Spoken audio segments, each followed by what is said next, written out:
Hello po! Ito ang malinaw na paliwanag kung bakit mapanganib at nakamamatay ang palaging puyat, lalo na kapag naging lifestyle na.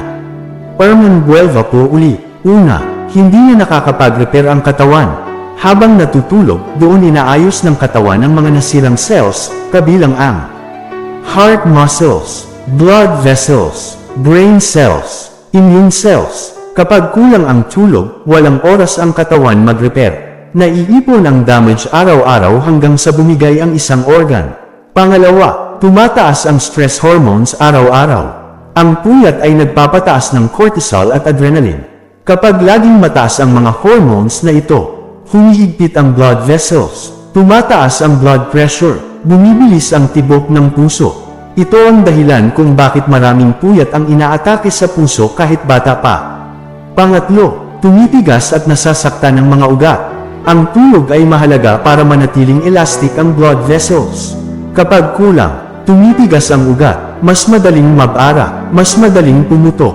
Ito ang tahimik na daan patungo sa stroke at heart attack. Ika-apat, humihina ang immune system.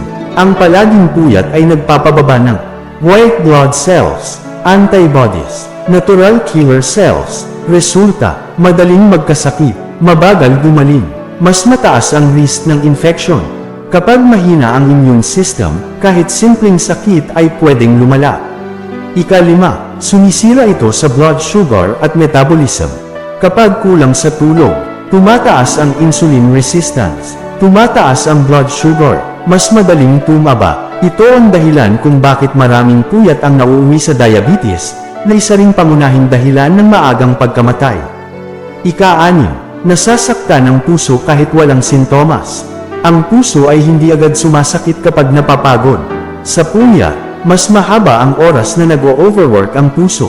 Mas kaunti ang oras ng pahinga. Dumadating ang punto na bigla na lang itong ibigay kahit walang babala. Ika-pito, apektado ang utak at desisyon. Ang puyat ay parang lasing ang utak. Mabagal mag-isip, mali ang desisyon, delayed ang reaksyon. Maraming aksidente, maling desisyon sa gamot, at stress overload. Ang ugat ay puyat, hindi catamaran.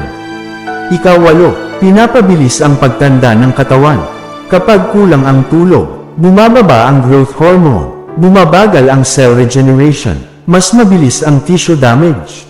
Ibig sabihin, mas mabilis tumanda ang organs, hindi lang balat. Ika-siyam, pinapalala nito ang depression at anxiety. Ang puyat ay direktang nakakaapekto sa serotonin, dopamine, mood regulation. Kapag pinagsama ang puyat at stress, tumataas ang risk ng depression, kukonektado rin sa maagang pagkamatay. Ika-sampu, dumadating ang biglaang bagsak. Ito ang pinakadelikado. Maraming palaging puyat ang okay lang sa umpisa, sanay na sa pagod, walang sintomas. Hanggang sa isang araw, bigla na lang inaatake o hinihimatay dahil hindi na kinaya ng katawan. Ingat po palagi. God bless po.